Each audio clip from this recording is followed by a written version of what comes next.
Assalamu alaikum, ministers, excellencies, distinguished guests, ladies and gentlemen. Welcome to the official launch of the Doha Global South Health Policy Initiative.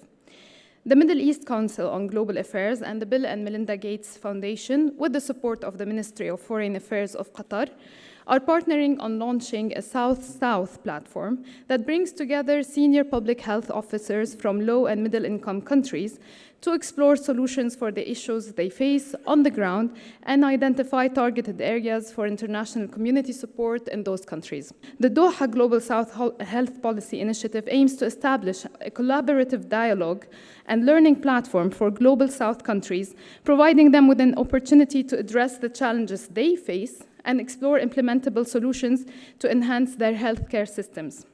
Over the next 2 days, the 2024 inception convening of the initiative brings together representatives from 9 Global South countries, along with key international and Qatari stakeholders, to discuss the challenges and solutions for enhanced access to primary healthcare services in the Global South. The discussion will pave way for subsequent activities and events that will convene larger country participation, high-level participation, and resource mobilization efforts. Why in Qatar? No, it's not only because of the diplomatic efforts that Qatar is doing globally to bridge the gap between North and South and the role it plays in this interconnected reality, but I believe, from my own analysis, personal analysis, as a resident of Qatar, and as someone who's been following the health policies, that one of the main reasons is Her Excellency, Dr. Hanan Al-Kuwari, the Minister of Health of Qatar. She just was awarded the Best Minister Award yesterday at the World's Global Government Summit. She is also the managing director of Hamad Medical Corporation. She was behind a lot of health policies in this country on Alzheimer, palliative care, cancer treatment, natal health care, children and women health care, and much more, and this is why she is part of this. She is also the chair of the executive board of the World Health Organization, and she will tell you more why it's in Qatar. Please welcome to the stage, Your Excellency.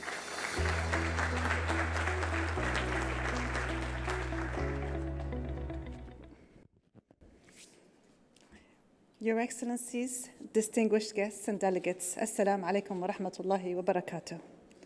I'm really pleased to be here with you to witness the start of this important initiative to support the achievement of universal health coverage in low and middle income countries. Thank you to the organizers of this event, the Middle East Council on Global Health Affairs and the Bill and Melinda Gates Foundation and the Ministry of Foreign Affairs in Qatar for bringing us here together. This is a critical issue worldwide for global health, as emphasized by the centrality it has in the United Nations and the World Health Organization policies. Let me stress here the importance of orienting our actions to support the achievement of the Sustainable Development Goals and to implement the new World Health Organization General Program of Work that will be adopted at the next World Health Assembly.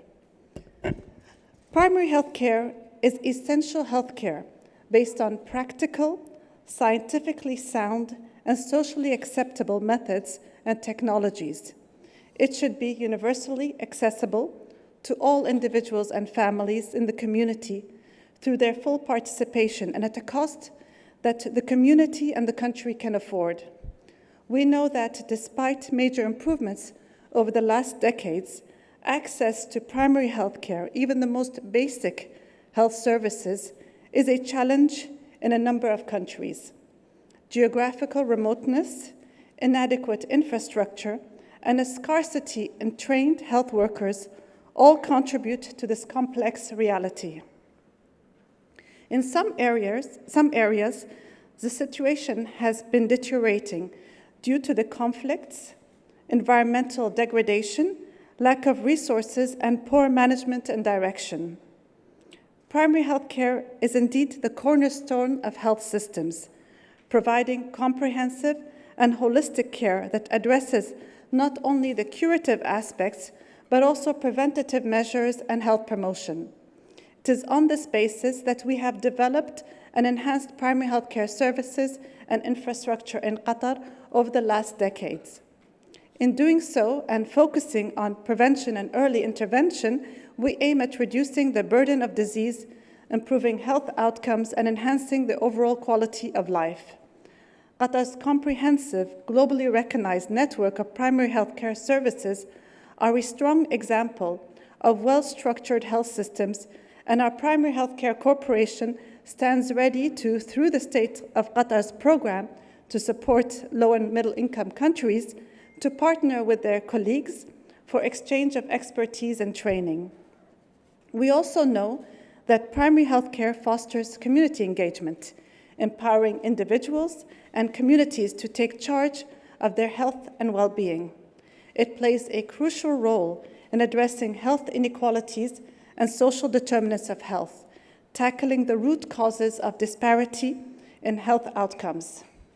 By addressing health in all policies, we can tackle factors such as poverty, education, sanitation, access to clean water, thus promoting health equity and social justice, and ensuring that everyone has the opportunity to live a healthy life. In conclusion, primary health care is not just a component of health systems, it is the foundation upon which the health and well-being of populations are built. We hope that through this initiative, fully in line with the internationally agreed global health strategies, we can collectively contribute to strengthening primary health care in the Global South, investing in its infrastructure, its workforce, and its resources. Together, we can build healthier, more resilient communities and achieve the vision of health for all. Thank you very much.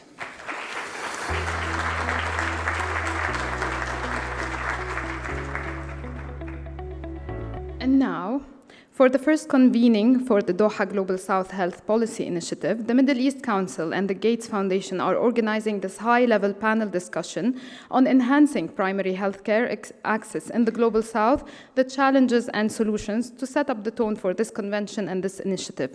Please welcome with me Dr. Chris Ilyas. He is the president of Global Development. Please take your seat while I'm presenting you. He is the president of Global Development at the Bill and Melinda Gates Foundation. He oversees the foundation's portfolio in maternal, newborn, and child health and polio eradication, among others. Dr. Saleh Al-Marri, he is the Assistant Minister for Health Affairs at the Ministry of Public Health in Qatar, overseeing public health strategy implementation. Dr. Rana Hajji, the Director of Program Management at WHO East Mediterranean Regional Office. She is a public health leader with 30 years experience in global health. Dr. Joy Punapi, the Executive Secretary of the African Leaders Malaria Alliance, and she is the former Minister of Health of Botswana, former Assistant Director as well, Director General at WHO. Dr. Deo Chimirimana chairs the WHO Emergency Preparedness and Response Technical Advisory Group for the African region. Before that, his role at the WHO included Director for Immunization and Infectious Diseases. He was the representative of WHO in Senegal and DRC. And to moderate this panel, we have with us Dr. Tariq Youssef, a senior fellow and the director of the Middle East Council on Global Affairs. His career has spanned the academic and think tank world as a faculty member at Georgetown University. He will be telling you more about this panel and moderating it. Thank you very much.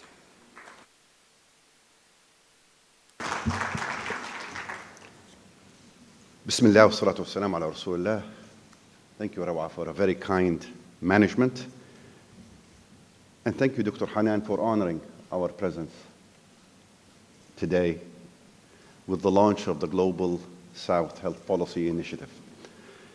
And thanks to all of you for being with us today on what we think is the beginning of a journey. Just 2 days ago, I had the pleasure of co-writing an opinion piece with my dear friend Chris Elias from the Gates Foundation, where we try to outline the goals, ultimately, from launching this convening. One phrase in particular in that opinion piece I found most reassuring. And it was not my phrase, it is Chris's.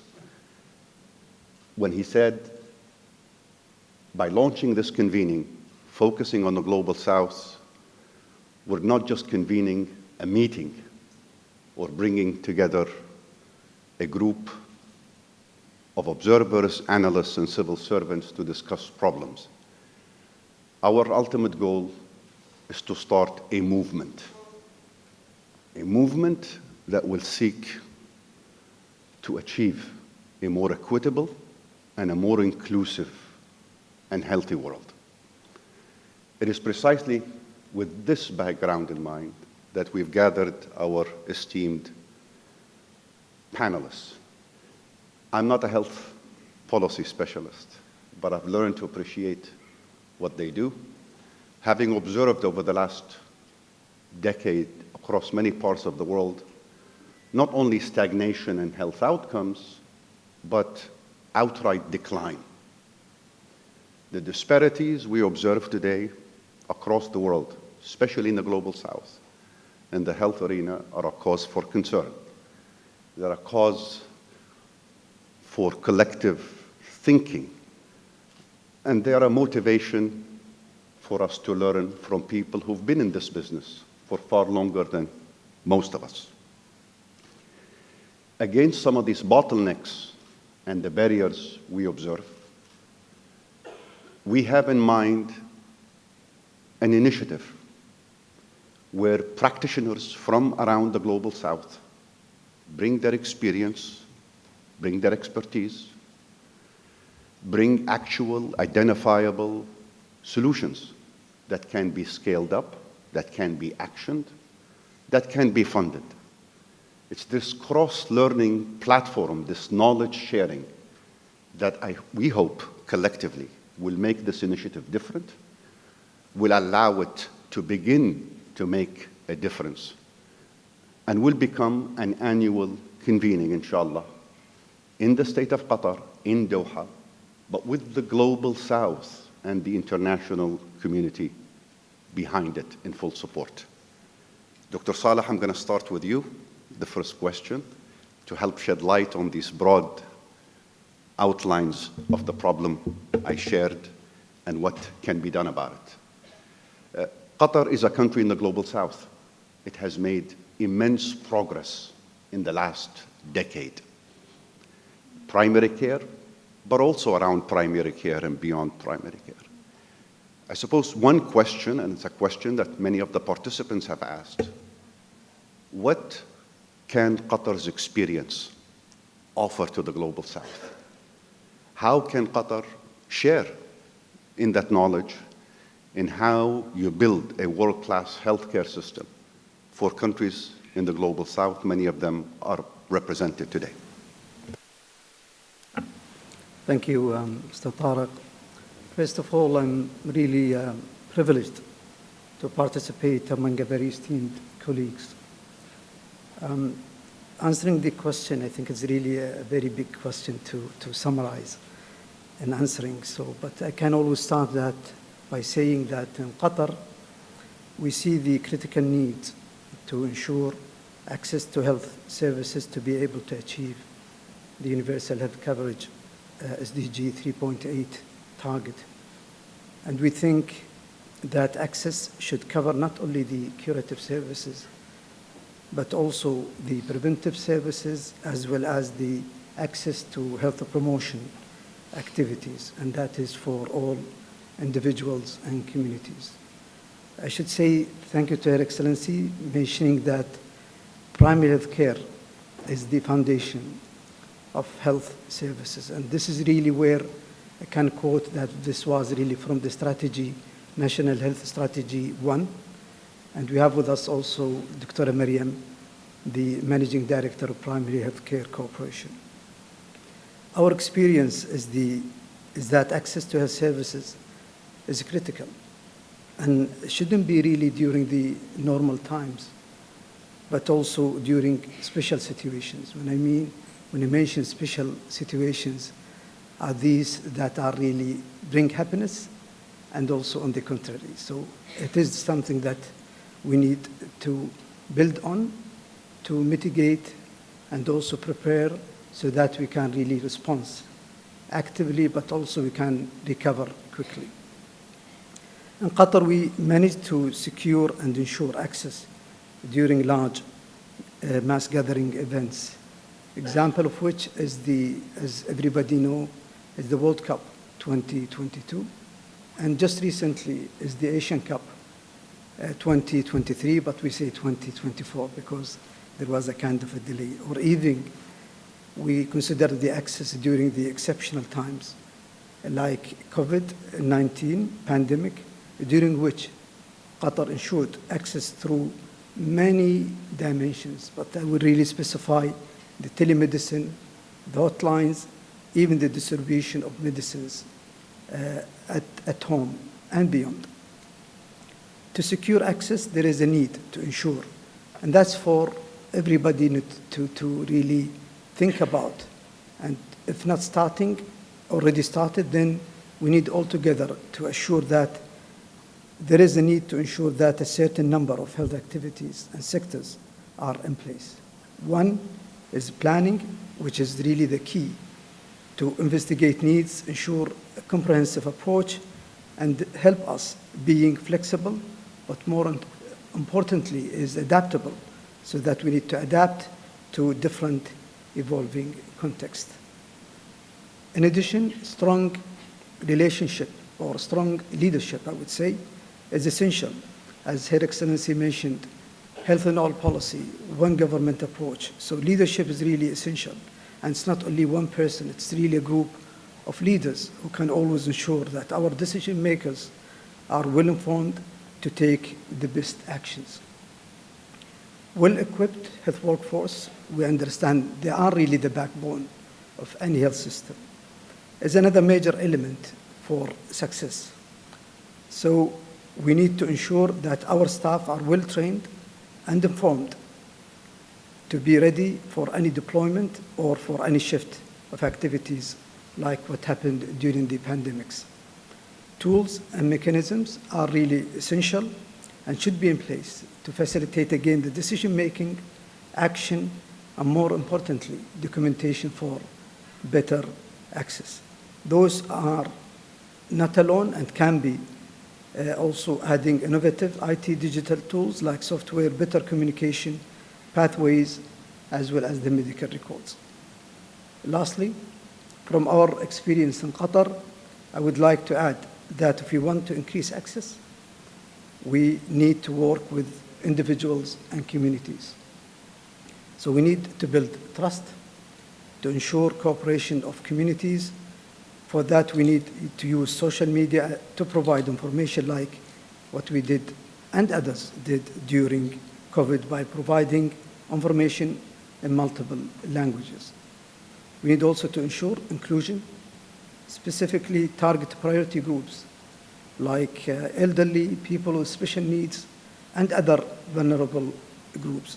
This work can also be done with strong coordination with key sectors, stakeholders, including academia and research. And we thank Her Excellency for adding to our strategic committee the scientific and research, and it was really very grateful when it comes into forward thinking.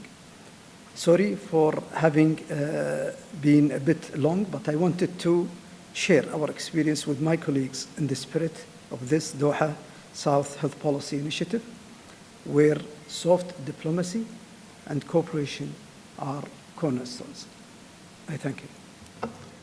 Thank you, Dr. Thank you, Dr. Saleh. Staying with achievements, but taking the discussion to the regional and global level, I'll turn to you, Dr. Rana. WHO has been helping countries help health outcomes for over 75 years now. You've been working for over 3 decades in this. Reflecting on this broad experience, what have been the achievements? How much progress have we made globally and regionally over this period of time? That's great. Thank you very much, Tariq. Assalamu alaikum, sabah al-khair. It's really a pleasure and an honor to be part of this meeting. I'm very happy to be part of the movement you are launching. I think this is great to have such a movement, especially now in the aftermath of maybe the worst pandemic since the pandemic flu, to really see that momentum, building on the momentum of everything we learned after COVID. Since you mentioned 30 years, now you are reflecting my true age.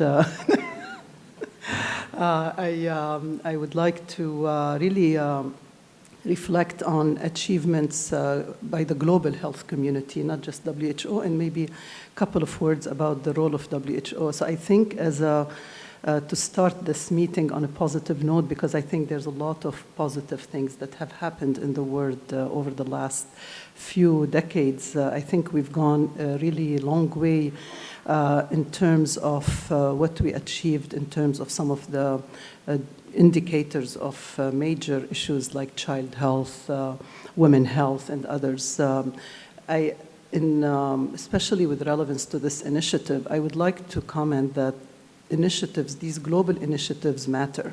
And one of the main initiatives that we are continuing all to follow up on is the SDGs, the Sustainable Development Goals that started with the Millennium Developmental Goals and now moving into the SDGs till 2030. And this is a global initiative.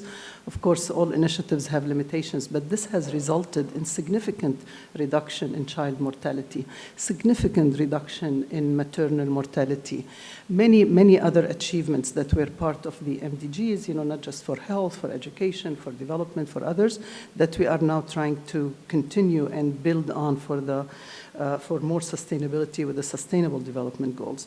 Another major important issue when it comes to policies and initiatives is the universal health coverage, primary health care initiative with the Al-Ma'ata Declaration, then followed by Astana Declaration. Again, this is for the first time where member states, countries are actually committing to primary health care. And we all know without, strong PHC, there's not going to be universal health coverage and equitable access to all the essential services. For WHO in particular, as you know, WHO has always been a normative organization. We focus on the strong, on developing the strong technical scientific evidence base that will guide development of various policies and strategies. But we are increasingly becoming more operational, especially in our region in particular, in many of the countries with emergencies that require a lot of more operational support. I think WHO, in terms of normative guidance, has provided support for many of the new strategies, policies that are guiding and providing support to member states to take these policies and basically adapt them to their country context, regional context, and then implement. I think we will have a lot of time to discuss during this meeting maybe this big jump from policies to implementation, which is where really this is where the proof is going to be in terms of the success of all of these policies. But I think the main thing for WHO in terms of overall initiative is the increasing focus on strengthening health system.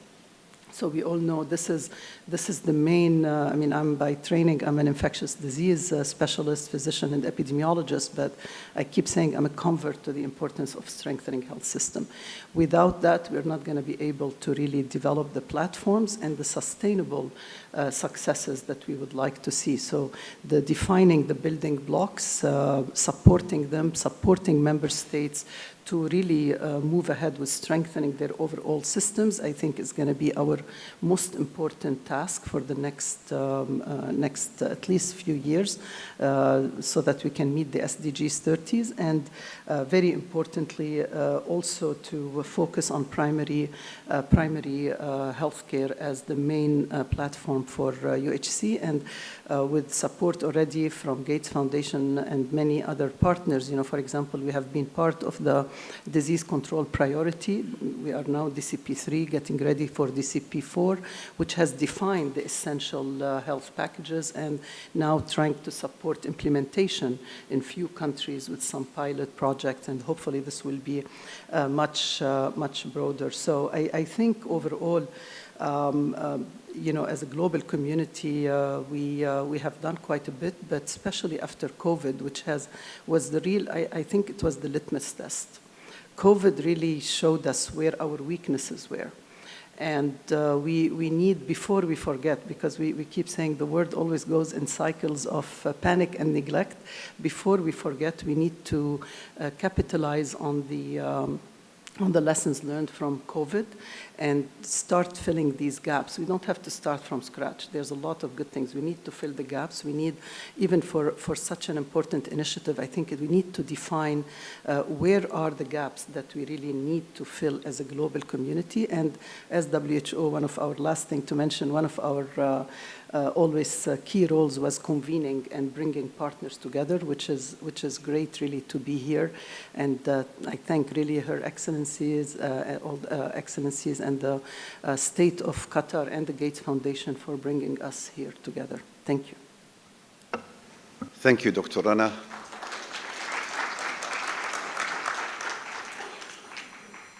Dr. Joy, you're a former Minister of Health from Botswana. You're a leader of many global and African initiatives on public health. Staying maybe with primary healthcare, which is something that a lot of people in this room, certainly Her Excellency and others, have invested in and are familiar with. If one were to ask you about some of the successes that the global community has helped countries in the global south achieve when it comes to access to primary care, what comes to your mind in terms of successes and achievements? Thank you so much. I would also like to start by thanking Her Excellency and the government of Qatar for hosting us, but also the Middle East Council on Global Affairs and the Bill and Melinda Gates Foundation. This is really a much, much needed initiative, and I'm privileged to be part of it, the beginning of it. I think what we need to focus on really is that when you talk about primary health care, what are the guiding principles? And I think Her Excellency talked about that. It's about the coverage, it's about the equity, it's also, I believe, about transparency and accountability so that you can take your people along, focusing on quality and safety. But the approach also has to be life cost. You can't address just one section of the population. There has to be integration and ease of access for everybody, even the hardest to reach. There has to be a referral chain that is clearly understood by everybody and available, community ownership, of the primary healthcare system, and a focus on prevention, early detection before treatment. So I'll just very quickly go through sort of the 8 essential components of primary healthcare and how countries have been able to partner with the global community successfully. If you talk about health education, there has been a huge advances in terms of training, particularly of nurses, doctors, medical specialists in developing countries. But we have also had a huge brain drain as well, which is sort of counterbalances that. But there's a huge difference really between the last century and this century in terms of medical professionals and the training and the quality of the training. So, and this has been done in partnership with the development community. And there has been a improvement in recognition of the importance of nutrition. There was the Framework Convention on Tobacco Control. Though there is a nutrition component, there's the breastfeeding initiative. Currently, countries are taxing sugars, and all these initiatives are actually improving nutrition. But of course, we still have a long way to go in terms of, and they've been, processes that have increased agricultural production, focus on agricultural production, both by the big financial institutions like the World Bank and the regional institutions like the African Development Bank. But we still need to do a lot more on nutrition. There is malnutrition and stunting, some of it fueled by shortages of calcium for children, Some countries are coming up with innovative mechanisms, like in Rwanda, they have got milk bars. So when you go to a bar, not to drink alcohol, but to drink milk. And you see, this is very, very healthy for the community, and is also a good example of how to promote increase in milk production in the community. So nutrition, there's been progress, but there's a long way to go. There's also the supply of safe water and sanitation, which is essential for primary health care. There's been a huge investment globally in sanitation and access to water. But the mistake that we have made as a global community in doing this is that we have focused on the urban areas. So the rural areas are remaining behind, particularly in the area of access to sanitation. And it is having huge detrimental effects on their health and the health of the communities. So progress, but we still have challenges. Maternal and child care was a huge focus of the MDG era, and we still continue to focus on it now. But we now need to appreciate that primary health care is about the whole life cycle. We have huge challenges with youth, substance abuse right now.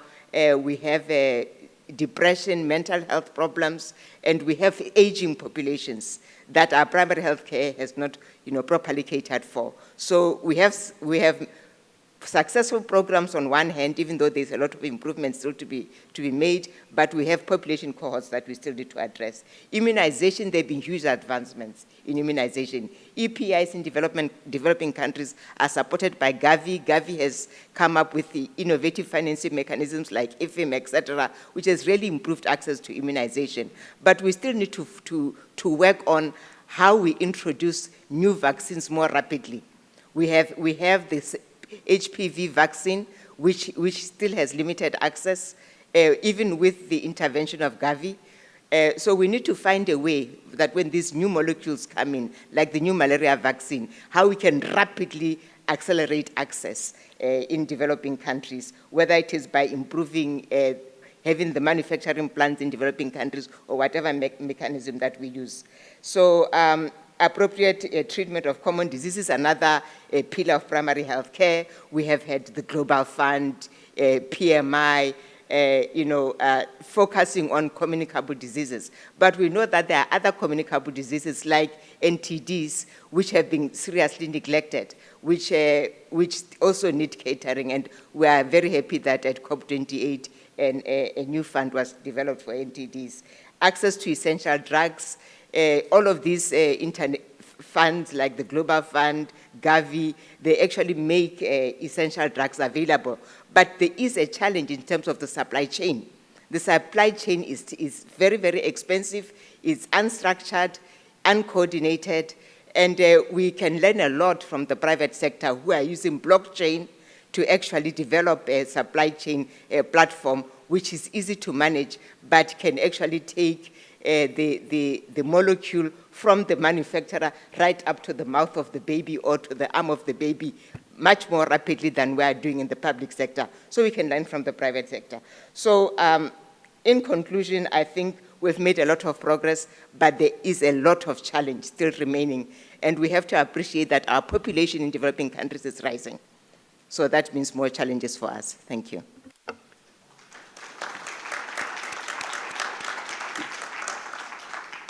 Thank you, Dr. Joy. Dr. Chrysalis, the Gates Foundation is a very important player in the space of public health, globally, regionally. You've funded, you've designed initiatives, you've supported initiatives.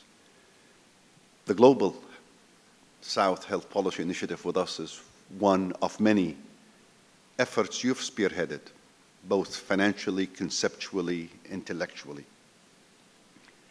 I suppose one fair question to ask you, reflecting on the past decade or two, how much progress have we really made?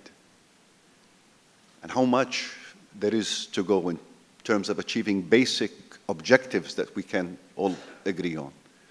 I say this also because you work with many countries in our region, including the State of Qatar, to support initiatives, to fund projects all around our region. Thank you, Tarek, for the question, and thank you, Your Excellency, for giving us the frame this morning to start an important discussion. As a representative of the Bill Melinda Gates Foundation, I'm very honored to be here today for what I think is really an important and very timely discussion. And as you said, Derek, hopefully will be the beginning of an ongoing dialogue that will help us further accelerate progress. In order to talk about the last decade of progress, I think we actually have to zoom out a little bit and talk about the last 2 decades of progress. You know, the Gates Foundation is almost 25 years old.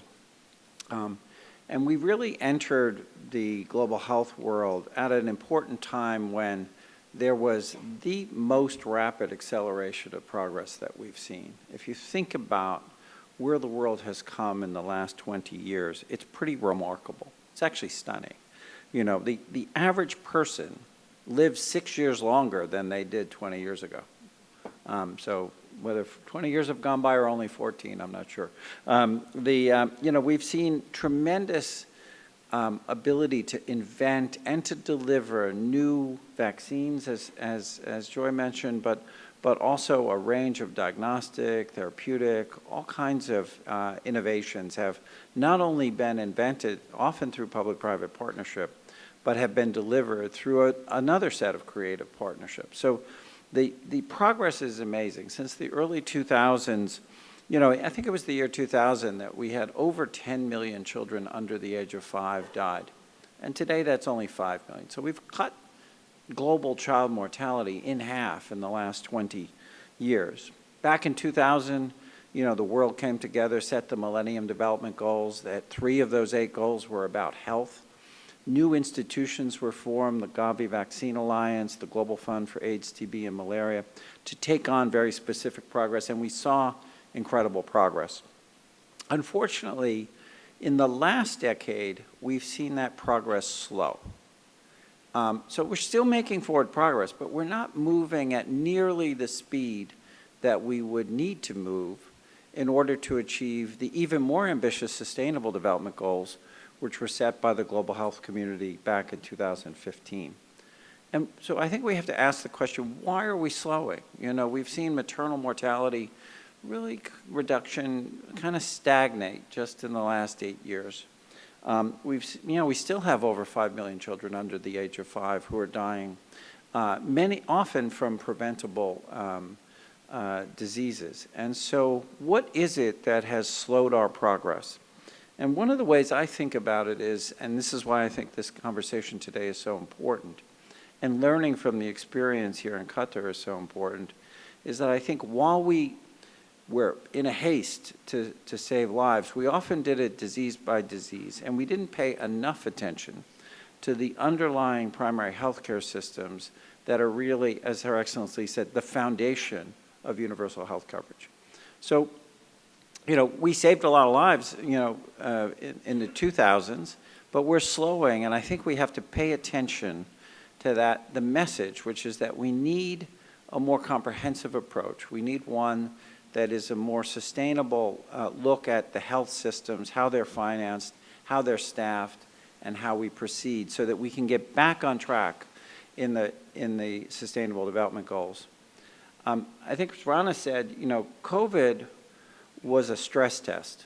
And if you look carefully at the differences between countries, there's a clear pattern that those countries that had strong primary healthcare systems did better in terms of having fewer excess mortality and morbidity, less disruption to their health systems than those countries, even of comparable income levels, that had weaker primary healthcare systems.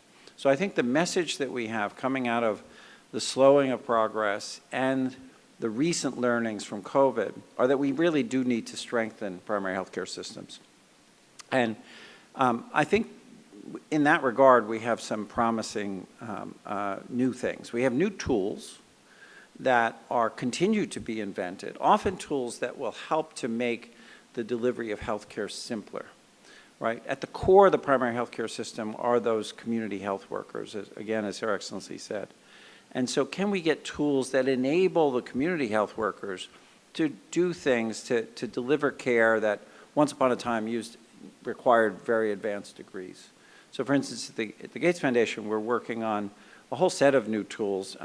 One of my favorites is a handheld ultrasound device that you can plug into a cell phone that then feeds its data into an artificial intelligence system, so that even a community health worker who may not be able to read an ultrasound, but could do a set of simple, standardized ultrasound passes that then can help, the algorithm can say, you know, there's a problem here and this needs referral to the next level of care.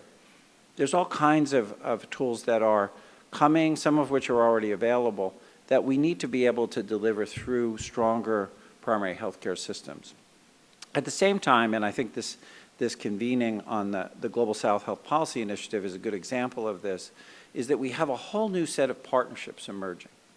I think that, you know, the work that the Gates Foundation has been honored to pursue with the government of Qatar is an example of that. You know, we've worked together, for instance, on the Lives and Livelihoods Fund with the Islamic Development Bank, which has provided support to a number of countries in Burkina Faso and Pakistan, many other countries, focused on how developing those key healthcare systems. And so I'm optimistic, even though we've seen progress slow, I'm optimistic that we can accelerate that progress through new partnerships, through new collaborations, and importantly, through a dialogue like the one we'll have for the rest of today and tomorrow, where we hear from leaders from the Global South. We have 9 countries represented at a very senior level to hear what the challenges are, because I think that's the other thing that perhaps in our haste to save lives over the last 2 decades we haven't done well enough, is to listen,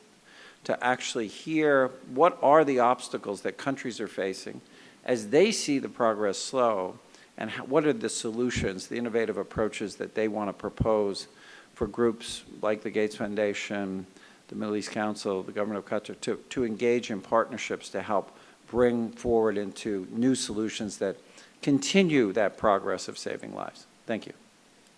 Thank you, Dr. Chris. I want to give you a chance to put on the translation device to listen to our next panelist. He's the most popular person in the room, after Dr. Hanan, of course. Dr. Dio has spent the bulk of his life working at the Africa office of the WHO, working on some of the deadliest and debilitating diseases that affect the continent, like polio, measles, diarrhea, immunization coverage. With this perspective of decades and experience in mind, Dr. Dio, I'm going to pose a very specific question to you, which is, what are the setbacks that are driving the stagnation that Dr. Chris just talked about, that are causing the reversal that we're beginning to see in some countries when it comes to progress? Help us think through those setbacks. Je vous remercie pour la question. Je ne prétends pas connaître toutes les raisons, mais je vais essayer de partager avec vous ce que je connais, parce qu'effectivement, depuis plus de 30 ans, je travaille avec la vaccination. Donc, je peux peut-être me permettre de donner quelques raisons. Mais avant tout, je voudrais remercier les organisateurs de m'avoir invité à ce panel, de participer à ce panel de très haut niveau. Voilà, je dirais que je voudrais un peu rappeler ce qui s'est passé, d'où on vient. Vous vous souviendrez que la plupart des programmes élargis de vaccination ont été créés dans les années 80.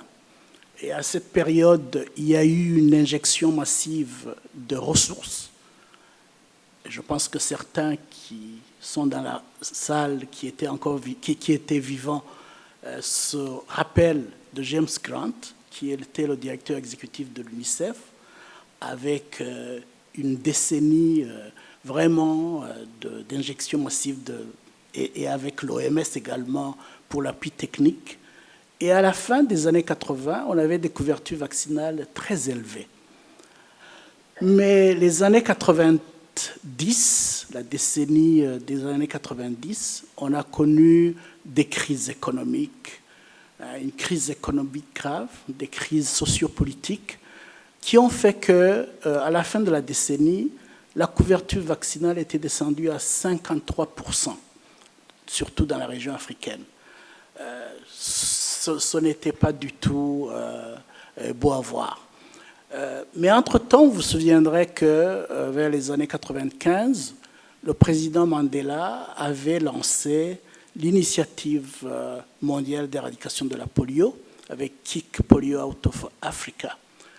Et ça, je pense que ça a commencé quand même à donner encore, à redonner de la vigueur au programme élargi de vaccination. Ce qui fait que, donc, comme je le disais, il y a eu les années 2000, des années où on a vu Gavi naître, Gavi est né, avec une accélération également, je dirais, de l'initiative d'éradication pour la polio. Plusieurs stratégies, notamment les stratégies de porte-à-porte. Donc je parlais de Gavi qui a injecté beaucoup de ressources avec l'introduction des nouveaux vaccins, une fenêtre pour le renforcement des systèmes de santé, mais également l'initiative rougeole. Vous vous souviendrez que plusieurs campagnes ont été organisées qui touchaient des enfants de 9 mois à 14 ans, qui représentent dans la plupart des pays africains 50% de la population. Mais également, vous vous souviendrez qu'il y a eu l'introduction du vaccin conjugué contre la méningite à méningocoque de type A, avec vraiment beaucoup de ressources. Et à la fin, on avait atteint 70%. Je pense que Dr Kamel Senoussi vous a montré la courbe. Et on avait atteint effectivement 70% à la fin des années 2000. On a commencé effectivement dans les années 2010 à avoir une certaine stagnation de la couverture et même une nette diminution. Certains, effectivement, quand ils parlent de la vaccination, ils disent que c'est dû au Covid, mais ce n'est pas vrai. La stagnation a commencé longtemps avant. Alors, quelles sont les raisons? Je commencerai par la première raison qui, effectivement, est la première, et vous allez comprendre pourquoi, c'est que les pays ne se sont pas du tout appropriés du programme. Ça, c'est très clair. Mais commençons quand même par une note positive. Il y a eu un engagement de très haut niveau, Dr Rana en parlait, de très haut niveau avec des résolutions au niveau de l'Assemblée mondiale, des résolutions au niveau du comité régional et même une déclaration des chefs d'État, qui est la déclaration d'Addis, avec 10 engagements. Les chefs d'État ont endossé justement cette déclaration, mais en 2017. Mais cet engagement ne s'est pas traduit par une dotation budgétaire pour faire face justement à ces problèmes. Donc, il n'y a pas eu de dotation budgétaire conséquente pour faire marcher les programmes. Les pays, effectivement, ont acheté des vaccins, ils ont participé même au cofinancement des nouveaux vaccins, mais ils ne contribuent pas suffisamment au fonctionnement du programme. Alors, les financements extérieurs sont bons quand vous les avez, mais également, il faut savoir que ces financements extérieurs sont imprévisibles et sont souvent même tributaires à des aléas comme, je dirais, qui ne sont pas du tout contrôlables. Je donnerai quand même des exemples comme le changement de leadership dans un pays, le changement de leadership politique. Il y a partenaire qui se retire carrément parce qu'il n'aime pas le nouveau leadership. On peut également avoir un changement de priorité des partenaires qui se retirent sans toutefois aviser. Donc, c'est bon d'avoir ces financements-là, mais il faut aussi que les pays contribuent. Il y a même des choses qu'on constate, que je dois dire malheureusement, c'est que ces partenaires qui voient effectivement que le pays n'a pas contribué commencent à dicter même les activités. Alors que le principe d'un seul plan, un seul budget, un seul monitorage est là, mais il n'est pas du tout respecté. Il n'est pas du tout respecté. Donc, je disais que c'est la première condition parce que le pays, pour que vraiment on puisse dépasser les 70% et continuer à arriver à plus de 80%, les pays doivent s'approprier du programme. La deuxième raison, je dois le dire, c'est la gestion non rationnelle des ressources. Gestion non rationnelle des ressources. Je vais utiliser certains termes qui sont durs. Malheureusement, on ne veut pas en parler, mais les activités génératrices de revenus personnels sont devenues des priorités, pour des raisons que je vais expliquer un peu plus tard, mais je pense qu'il faut le dire. Je vais donner des exemples. Il y a des sorties sur le terrain du personnel pour, soi-disant, aller superviser, mais du personnel du niveau central qui va superviser les centres de santé, en court-circuitant les provinces, en court-circuitant les districts. Ça, ce n'est pas normal. Deuxièmement, il y a des formations qui sont organisées, mais qui ne sont pas du tout justifiées. Mais tout cela, c'est la course au per diem. C'est la course au per diem, je dois le dire. Et je pense qu'on est là aujourd'hui pour le dire, parce que cela n'est pas dit. L'approche atteindre chaque district, qui a été une approche qui a fait ses preuves en Afrique, cette approche-là n'est pas du tout la priorité. N'est pas du tout la priorité, alors que normalement, c'est cette approche qui devrait nous faire arriver à des couvertures vaccinales très élevées. La dernière raison que je vais donner aujourd'hui, c'est les ressources humaines. Les ressources humaines sont au centre de tout développement, sont au centre de tout ce que nous voyons. Mais il n'y a pas de motivation de ce personnel. Pourquoi il n'y a pas de motivation du personnel ? Je pense que c'est clair. Ce personnel-là n'est pas motivé pour... Il y a plusieurs sources de motivation. Les sources de motivation ne sont pas seulement monétaires. Il y a plusieurs sortes de motivation, notamment lorsqu'il y a disponibilité des outils de travail, comme, je dirais, lorsque vous avez des vaccins, lorsqu'on a des équipements de chaîne de froid qui fonctionnent, on est motivé. La deuxième source, c'est la reconnaissance du travail bien fait par son superviseur ou même par la population qui est bénéficiaire des services. Mais il ne faut pas oublier également qu'il y a une motivation qui est importante pour tout le monde, pas seulement pour le personnel de santé. Il y a une motivation qui est un revenu acceptable pour mener une vie décente.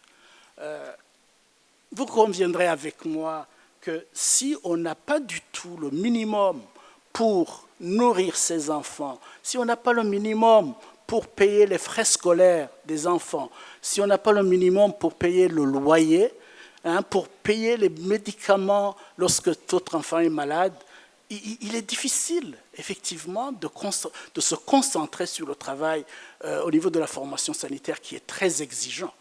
Vous vous rendez compte que cela, c'est pour tout humain. Donc, pour moi, il me semble vraiment important que pour exiger la performance, on essaie quand même de réfléchir sur les voies et moyens pour créer un environnement propice de travail pour que ce personnel-là puisse être performant. Je vous remercie.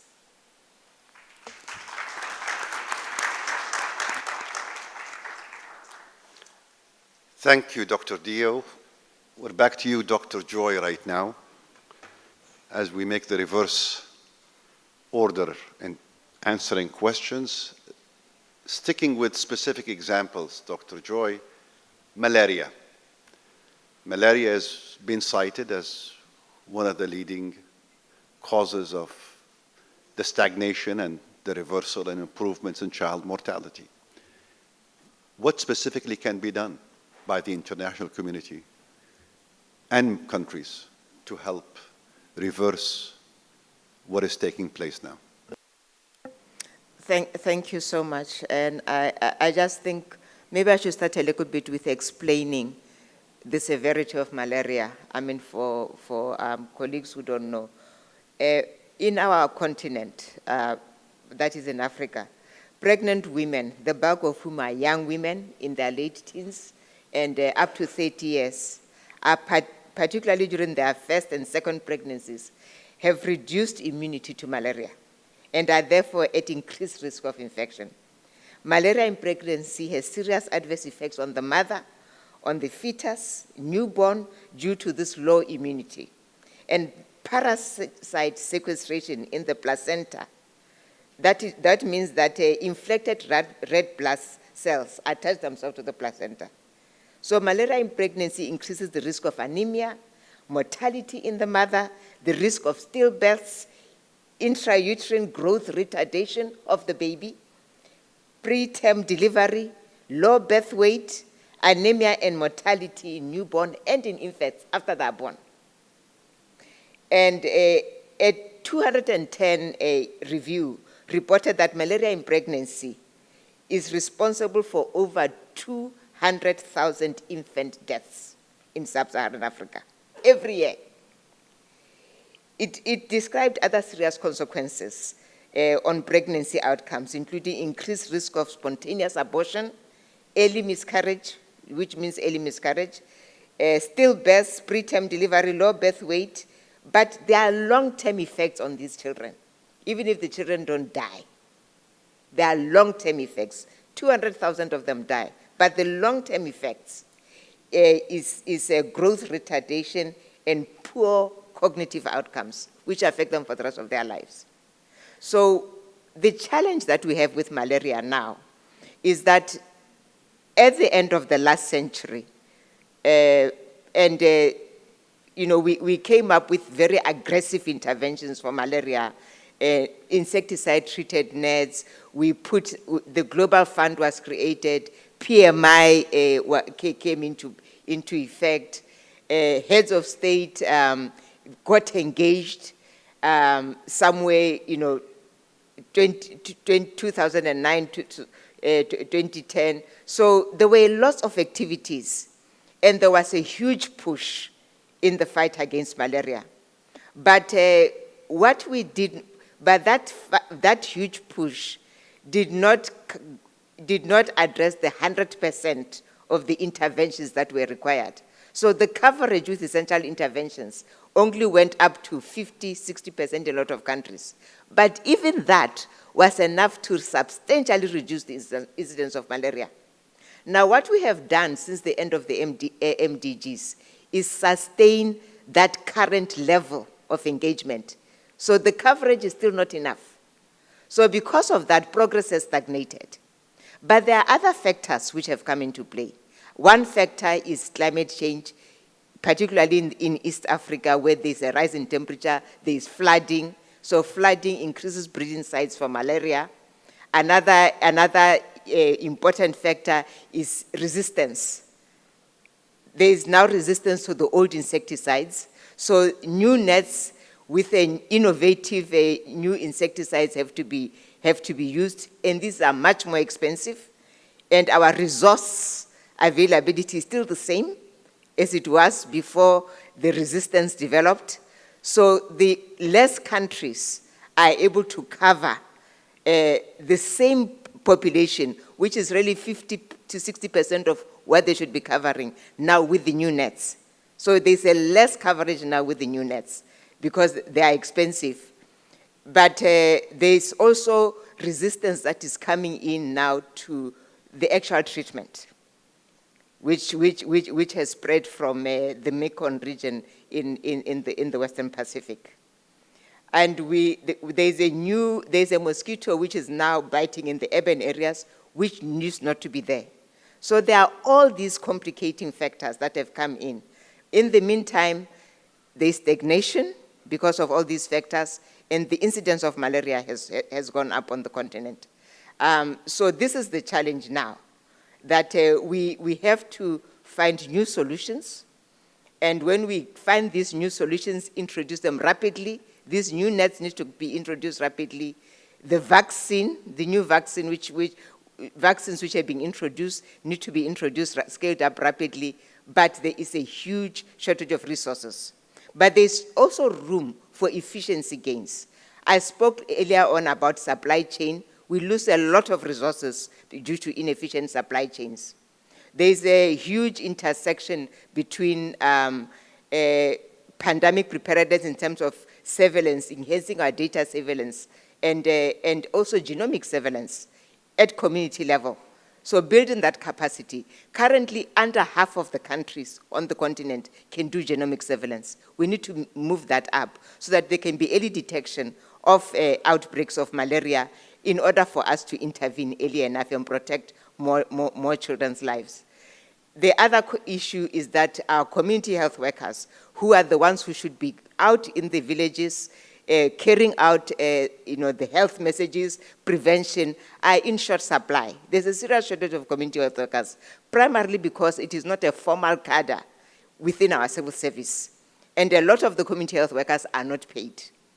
So there is a huge challenge here about how do we get a cadre of community health workers that can do the integrated preventative services at community level that are required. So there are many challenges, and I think that we do have some tools that can help us, particularly efficiency gains and new innovations. Thank you, Dr. Joy. Back to you, Dr. Chris. Thinking about the future, starting with this initiative, where we bring together representatives from countries in the global south, experts, technical experts, who understand the very problems we're talking about and are at the forefront of dealing with them. How do you see this initiative contributing to expanding access to primary health care, as an example or a starting point? Yeah. Thank you, Tarek. I think the key thing that we want out of today and tomorrow is dialogue. We have the right people in the room to have, I think, a robust dialogue about how we can get back on track for the SDGs by accelerating progress for primary health care, and to then follow that through with action. I know we're pressed for time, so I'll try and be quick. In terms of, if I think about our slowing progress, use a metaphor. Imagine you're driving your car and it starts to slow. Well, why does that happen? Well, sometimes it slows because you're going up a big hill. And that's what we're doing. We've done, to some extent, the easy things. But delivering, if you look at the burden of disease, we have a rising tide of non-communicable diseases that are going to require a continuity of care. It's not just, a few interventions and protected for life like we see with many vaccines. So we're facing a change in the disease burden that is going to be like driving up a hill. It's more challenging as diabetes, as heart disease, hypertension continue to accelerate. Sometimes your car slows because it's running out of gas. And that's also happening, as we face fiscal pressures in the overseas development aid budgets because of, a remarkable increase in humanitarian crisis. I mean, look at the situation. I know many people here in Qatar are involved in trying to solve some of the crises in Gaza, in Afghanistan, the ongoing conflict in Sudan. I could go on. All of that's putting a burden on the international financing for health systems. And at the same time, countries are facing, in many countries, unsustainable levels of debt that are squeezing the domestic financing. So the resources available for the system are also under threat. Sometimes your car slows down because it has a technical problem, and I think that we also have some of that. You know, even in countries with resources, we see those resources inefficiently allocated. That, you know, more money is spent on tertiary care in urban areas than on the primary health care, and we know that 80% of the problems that that people face in health could be prevented or identified for early intervention within the primary healthcare system. And then sometimes it's a problem with the driver. And, you know, I think we need to bring those voices from the Global South more into the discussion about how do we take all of these challenges and find solutions. And so I think that the key thing is, and I hope what we do over the course of today and tomorrow is to look at the data, to understand the problems, to how much is it a disease burden, how much of it is a financing, how much of it is a effective allocation, spending better as well as spending more, and how much of it is who's deciding how to set those priorities. I think this is the right group to have that robust dialogue, and I look forward to hearing the outcomes over the course of the next 2 days. Thank you. Thank you, Dr. Chris. Dr. Saleh, I come to you with the same question regarding Qatar's role. Qatar is an active player in international health. You recently have chaired the executive board of the WHO. How can Qatar, the state of Qatar with its institutions, help support Global South countries in improving primary care access? First of all, thank you for saying Qatar, not the Ministry of Public Health, because we believe in one government and one health approach. Indeed, Qatar has been very active on the global health scene in the recent years, as everybody knows. As we mentioned, as Her Excellency mentioned in her opening remark, Her Excellency has played a very active role as the chair of the executive board of the WHO last month during the Geneva Executive Board. This was really an opportunity to ensure the voices of the Global South countries that are being heard in this international forum, and ensure that their concerns and requests were considered by international communities. But this is really an example, and it's really just one example among many other activities, as Qatar is actively engaged in many international organizations and extend support to a wide range of nations. We want to ensure that those different bodies address the needs of all countries, especially of those suffering from conflicts. The importance of allocating enough resources at country level and to important technical areas are among the aspects we always follow and ask about. And this is really coming up during the international meetings. So we welcome the Doha Global South Health Policy Initiative, where soft diplomacy and cooperation are the cornerstones that will allow us all together to strengthen resilient health systems as well as protect our populations, because we are really one population and we need actually to take care of each other's, because whatever is happening elsewhere is going to cross borders. So we believe that the COVID is becoming as an example of such event that really affects everybody. I should say reflect on the successes that has been highlighted, and we are always looking for the successes as examples. Sorry of really diverting from the question, but also we have challenges. And having Her Excellency Dr. Hassal Jabr with us, also we are really looking for innovations and also ways of communication. Again, we need actually our partners, whether really outside the public health, but they are really very strong players when it comes into semi-governments, private, but also the NGO are really essential. And we have Mr. Faisal Al-Imadi with us today, representing the Qatar Red Crescent. Also, we have shaking hands of the leaders.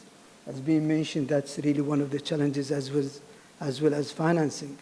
Having all leaders within countries, and we have both the leads, Ministry of Foreign Affairs as well as Ministry of Public Health, sitting side by side, looking for supporting their community, but also extending their support to other countries.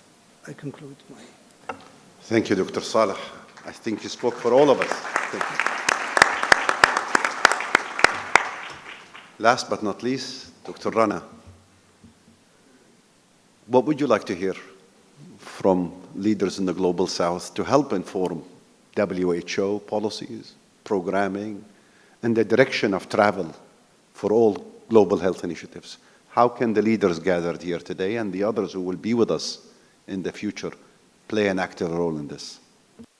That's great. Thank you, Tariq. I mean, this is really, it's been such a rich discussion. It's really difficult to sum it up, but maybe to add a few remarks based on all what I heard, and also, I mean, we have great, really cumulative brain power, in the room as well among all our partners and country participants.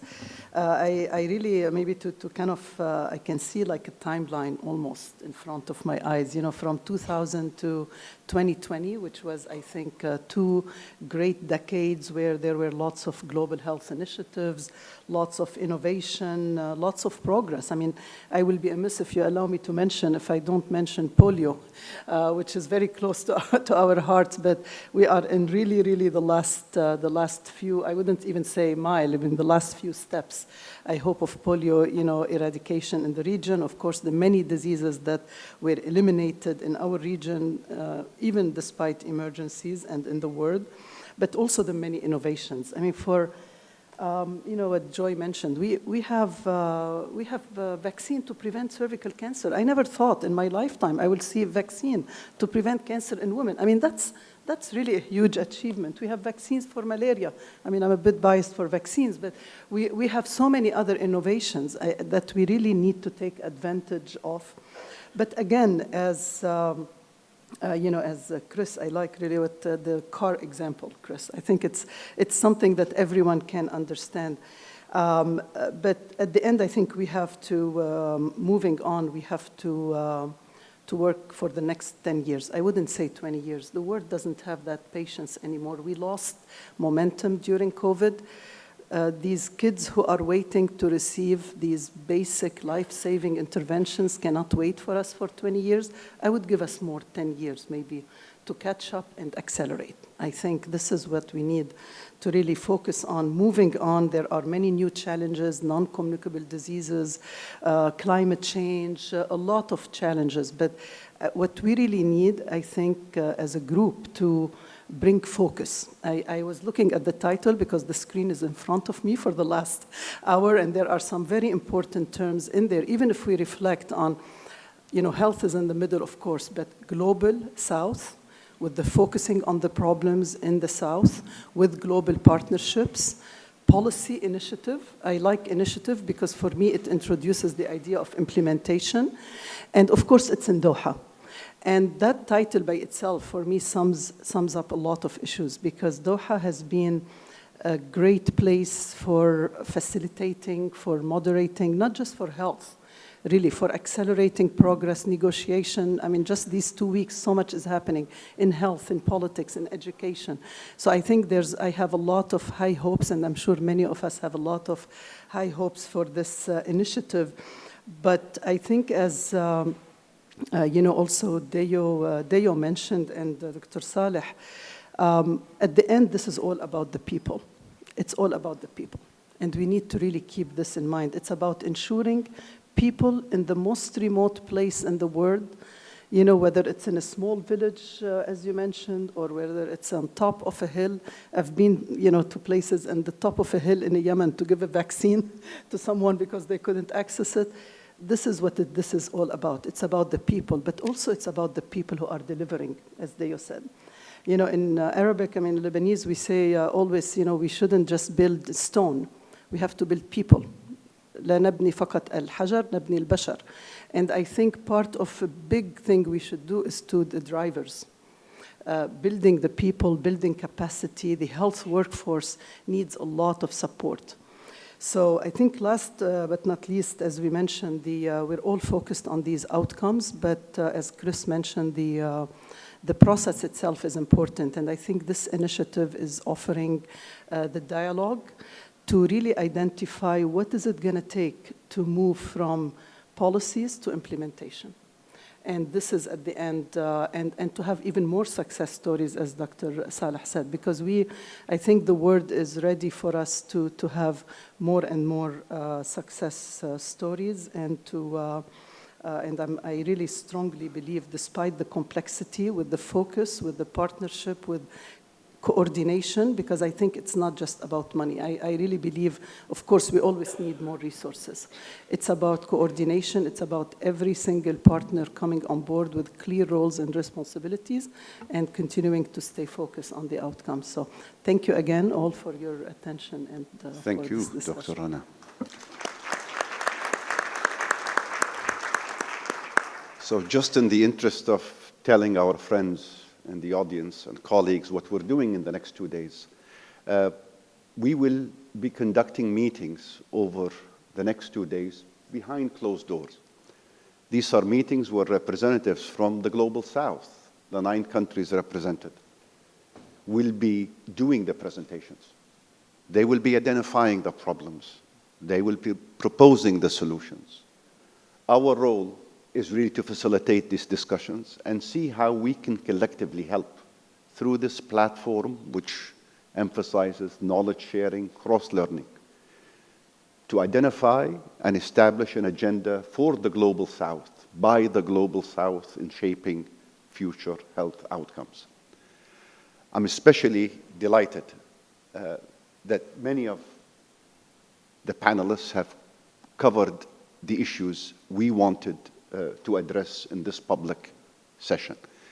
I need to also acknowledge the role of many of the participating organizations, not just the Bill and Melinda Gates Foundation, the Ministry of Public Health, Qatar, the Ministry of Foreign Affairs, whose support was critical to this initiative, but other participating organizations, Qatar Fund for Development, School of Public Health at Qatar University, and many others, individuals who've contributed to bringing us to this important milestone today.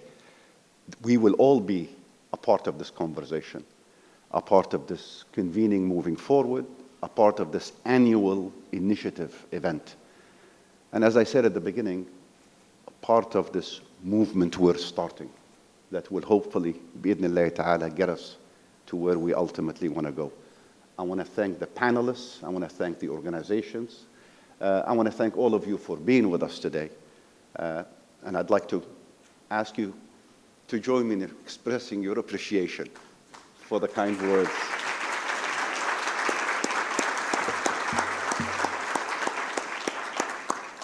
Without further ado, I'd like to hand the mic back to Rawa, who will bring this public gathering to exactly the kind of conclusion we all would like to see and anticipate.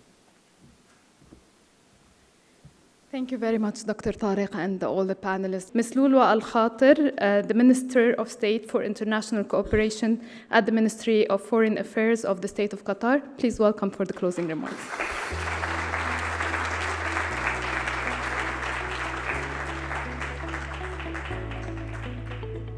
Bismillahir Rahmanir Rahim. Good afternoon. Esteemed colleagues, honored guests, Your Excellencies, it is a pleasure to join you today for the launch of the Doha Global South Health Policy Initiative, an important and timely initiative organized jointly by the Middle East Council on Global Affairs and the Bill and Melinda Gates Foundation. It has been exciting watching the idea for this initiative grow and develop from an initial conversation following the inspiring event on the power of innovation for a post-pandemic world held during the 2022 World Cup to this two-day convening. Today's opening session provided an encouraging start to the discussion, and I would like to begin by commending the panelists for their informative and insightful remarks on the critical issue of enhancing primary healthcare access in the Global South. Over the years, Qatar has played an increasingly visible role in convening discussions on development priorities in the Global South. For example, last year, Qatar hosted the 5th United Nations Conference on the Least Developed Countries, LDCs 5. The Doha Global South Initiative on health policy fits well within the development agenda and builds on a long-standing relationship between Qatar and the Bill and Melinda Gates Foundation to support development priorities in the Global South. Indeed, I would like to acknowledge the key role that my dear colleague, Chris Elias Gates Foundation President for Global Development, and his team have played in maintaining our special relationship, working to making this convening happen. I also want to acknowledge the wonderful work of my dear friend and colleague, Her Excellency Dr. Hana Al-Kuwari, and her amazing team at the Ministry of Public Health for their phenomenal efforts to develop world-class medical facilities and services in the state of Qatar. And in fact, I want to take this opportunity, Your Excellency, to congratulate you as well for the award for the best minister in the world you just received in Dubai.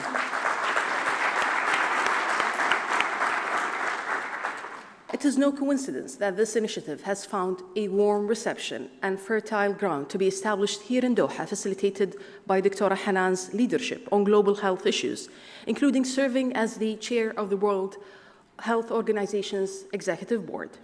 The Global South Health Policy Initiative will also benefit from the expertise of leading global institutions in Qatar, such as the College of Health Sciences at Qatar University and the College of Public Policy at the Hamad Bin Khalifa University, among many others. From my own perspective, as Qatar's Minister of State for International Cooperation, focusing on public health issues in the Global South aligns very well with the development priorities of the country and the strategic vision of the Qatar Fund for Development. In 2021, Qatar provided over $70 million in development assistance to support healthcare in developing countries, with significant funding going to international institutions and initiatives combating infectious disease and delivering vaccines. Qatar will continue to support access to primary healthcare in the Global South. However, we are also interested in ensuring that this support is as effective as possible in improving healthcare and development outcomes for populations in need. In this regard, we note that progress on some key health indicators has stalled in recent years. Even prior to the pandemic, a better understanding of implementation barriers and bottlenecks limiting progress is needed to ensure that global efforts are successful, and I cannot find a better metaphor than the car example brought up by Chris.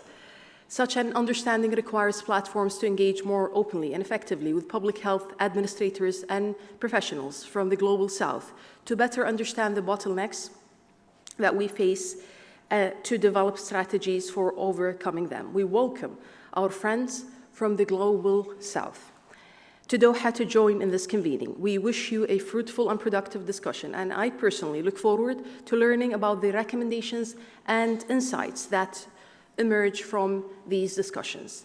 Finally, I wish to acknowledge the efforts of the Middle East Council on Global Affairs, who led this development of this initiative from the inception to this initial convening, and who engaged with stakeholders in Qatar to ensure alignment with local capacities. While this convening represents an initial conversation with engaged counterparts from the Global South, we have high hopes that this will develop into an annual platform for discussing key development priorities in the areas of public health and beyond. Thank you very much.